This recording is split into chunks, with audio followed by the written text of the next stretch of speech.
நேற்றும் இன்றும் என்றும் மாறாத தேவன் உங்களை ஆசீர்வதிப்பாராக.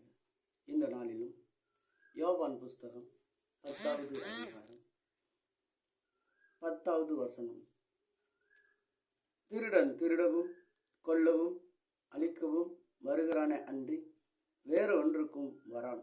நானோ அவைகளுக்கு ஜீவன் உண்டாயிருக்கவும் அது பரிபூர்ணம் அடையவும் வந்து நானே நல்ல மெய்ப்பன் தன் ஆடுகளுக்காக தன் ஜீவனை கொடுக்கிறான். இதை கேட்டுக்கொண்டிருக்கிற அருமையான சகோதரனை சகோதரியே, ஆண்டவராய் இயேசு சொல்லுகிறார், நானே நல்ல மெய்ப்பன். ஆண்டவர் நல்ல மெய்ப்பனாய் இருக்கிறபடினால் நமக்கு எந்த ஒரு குறைவும் இல்லை என்று தாவீது சொல்லுகிறான்.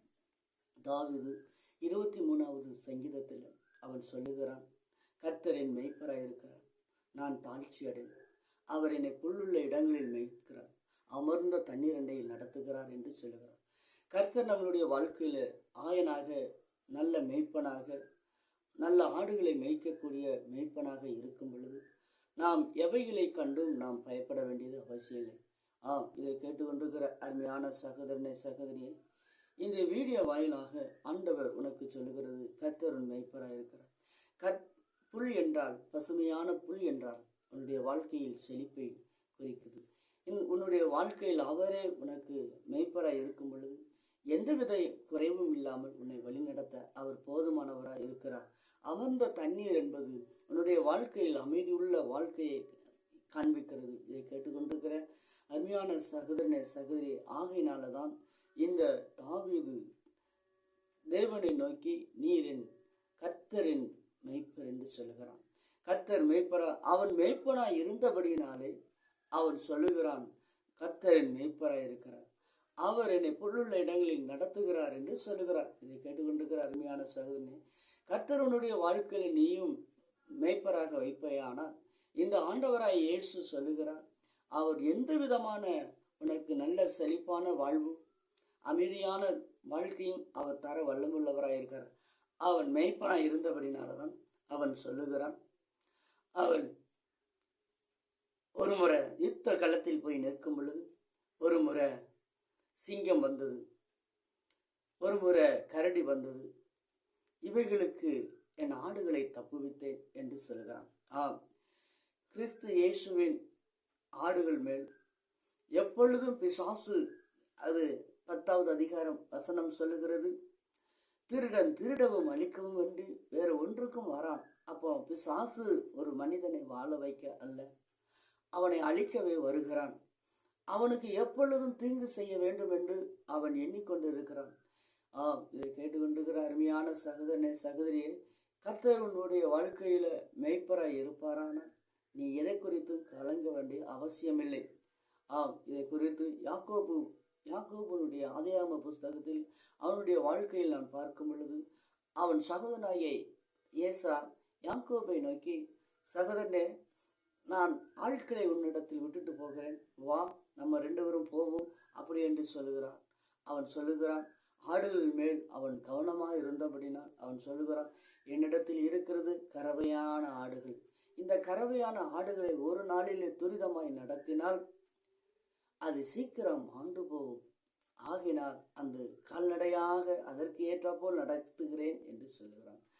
இதை கேட்டுக்கொண்டிருக்கிற அருமையான சகோதரனே சகோதரியே, அவன் ஆடுகளை குறித்து அவன் தெளிவாக அறிந்திருந்தபடியினாலே அவன் சொல்லுகிறான், கால்நடையாக நடந்து ஒரே நாளையிலே அவனை நடத்தினால் அவன் அந்த ஆடுகள் செத்து போகும் என்று சொல்லுகிறான்.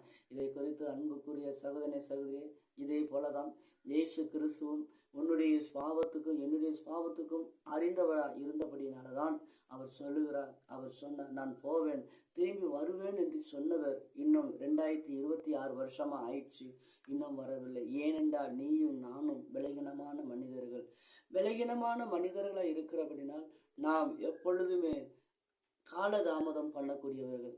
காலதாமதமாய் பண்ணுகிறபடினாலே ஆண்டவர் சொல்லுகிறார், ஆண்டவர் காலதாமதம் பண்ணுகிறபடினாலே ஆண்டவர் என் நாட்களில ஆண்டவர் வருகையின் காலமும் தாமதப்படுகிறது. ஆனாலும் வேதவசனம் சொல்லுகிறது, பவுல் சொல்லுகிறார், அவர் சீக்கிரமாய் வருகிறேன் என்று சொல்லியிருக்கிறார் என்று சொல்லுகிறார். இதை கேட்டுக்கொண்டிருக்கிற அருமையான சகோதரனே சகோதரியே, இந்த வீடியோ வாயிலாக ஆண்டவர் சொல்கிற வார்த்தை என்ன? அவர் கர்த்தரின் மேய்ப்பராய் இருக்கிறார். நம்மை சுற்றிலும் இருக்கக்கூடிய காரியங்களை பார்ப்பீர்களானால் நம்மை சுற்றிலும் காரியங்கள் விகரமாய் நடந்து கொண்டு இருக்கிறது, அகோரமாய் நடந்து கொண்டிருக்கிறது. ஆம் அன்புக்குரிய சகோதரனே சகோதரியே, இதை குறித்து பவுலே அன்றைக்கு சொல்லியிருக்கிறான். இன்னும் கடைசி நாட்கள் வரும் என்று அந்த கடைசி நாட்களில் இருக்கிறோம். இந்த நாட்களிலே இயேசு கிறிஸ்துவென்றே நீங்கள் வரும் பொழுது இந்த இயேசு உங்களுக்கு வாழ்க்கையில் அற்புதங்களில் அவர் மேய்ப்பராய் இருந்து ஆண்டவர் உங்களை வழிநடத்த போதுமானவராக இருக்கிறார். இதை கேட்டுக்கொண்டிருக்கிற அருமையான சகோதரனே சகோதரியே, இந்த வேத வசனத்தின்படி ஆண்டவர் சொல்கிறார், கர்த்தரின் மேய்ப்பராய் இருக்கிறார், கர்த்தரின் மேய்ப்பராய் இருக்கிறார். ஒவ்வொரு நாளும் சொல்லுங்க, ஒவ்வொரு பிரச்சனைகள் வரும் பொழுதும் சொல்லுங்க, கர்த்தரின் மேய்ப்பராய் இருக்கிறார், என்னை நான் தாழ்ச்சி அடையும். மனிதனுக்கு பாடுகள் இல்லாமல் வாழ வேண்டும் என்பது மனிதனுடைய விருப்பம். ஆனால் பாடுகள் வராமல் போவது மனிதனுக்கு கூடாத காரியம். எப்படி ஆனாலும் சரி, அவனுக்கு உபத்திரவத்தை தேடி அவன் போவதில்லை, ஆனால் உபத்திரம் அவனை தேடி வந்துவிடும். அதனால தான் ஆண்டவர் சொல்லுகிறார், நானே நல்ல மேய்ப்பன். அன்புக்குரிய சகோதரனே, மிருகங்கள் ஆட்டை தேடி வந்துவிடும், ஆனால் ஆடோ மிருகம், கொடிய மிருகம், ஆபத்து இருக்கிற இடத்துக்கு ஆடு போகாது. ஆகையினால்தான், ஆனால் மிருகம் ஆடு இருக்கிற இடத்திற்கு மிருகங்கள் வந்துவிடும். இதே போலதான், அதனால தான் இயேசு தன் ஆடுகள் மேல் கவனமாக இருக்கிறார். எப்படியாகிலும் சரி, மிருகங்கள் வரும் என்று சொல்லி அவைகள் மேல் கவனமாக இருந்து நம்மளை பாதுகாத்து கொள்ள இந்த ஆண்டவராய் இயேசு இருக்கிறார். இதை கேட்டுக்கொண்டிருக்கிற அருமையான சகோதரனே சகோதரியே, இந்த நாளில் ஆண்டவராய் இயேசுனுடைய வாழ்க்கையில அவர் நல்ல மேய்ப்பனாக இருக்கிறார். இதை கேட்டுக்கொண்டிருக்கிற அருமையான சகோதரனே, நீ ஒவ்வொரு நாளும் சொல்லு, இந்த காரியங்களை அவன் அறிந்திருந்தபடினால், தாவீது அறிந்திருந்தபடியானால் தான் அவன் சொல்லுகிறான், கர்த்தரின் மேய்ப்பர், கர்த்தரின் மேய்ப்பர் என்று சொல்கிறான். நீயும் இதை அறிந்து கர்த்தரின் மேய்ப்பராக இருப்பார் என்று நீயும் பசுமையான புல்வெளியில் மேய்ந்து நல்ல அமர்ந்த தண்ணீர் அண்டையில் கொண்டு போய் சேர்ப்பார். அன்புக்குரிய சகோதரனே சகோதரியே, இந்த வீடியோ வாயிலாக கர்த்தருனை ஆசீர்வதிப்பாராக. God bless you. இந்த நாளில் உங்களுக்காக நான் ஜெபிக்கிறேன். மகா இரக்கமும் கிருபையும் நிறைந்த நல்ல தகப்பனே, அற்புதங்களையும் அதிசயங்களையும் செய்கிறவர் தேவனே, உமக்கு நன்றி. இந்த வீடியோ வாயிலாக பார்க்கிற ஒவ்வொருத்தருடைய கையின் பிரயாசங்களை ஆசீர்வதிக்கும்படியாக, தேவனை பட்டணங்களையும் ஆசீர்வதிக்கும்படியாக ஜெபிக்கிறேன். நம்முடைய மகிமை உள்ள கரம் வெளிப்படுத்தும்படியாக, கல்வாரி கரம் வெளிப்படும்படி நான் ஜெபிக்கிறேன்.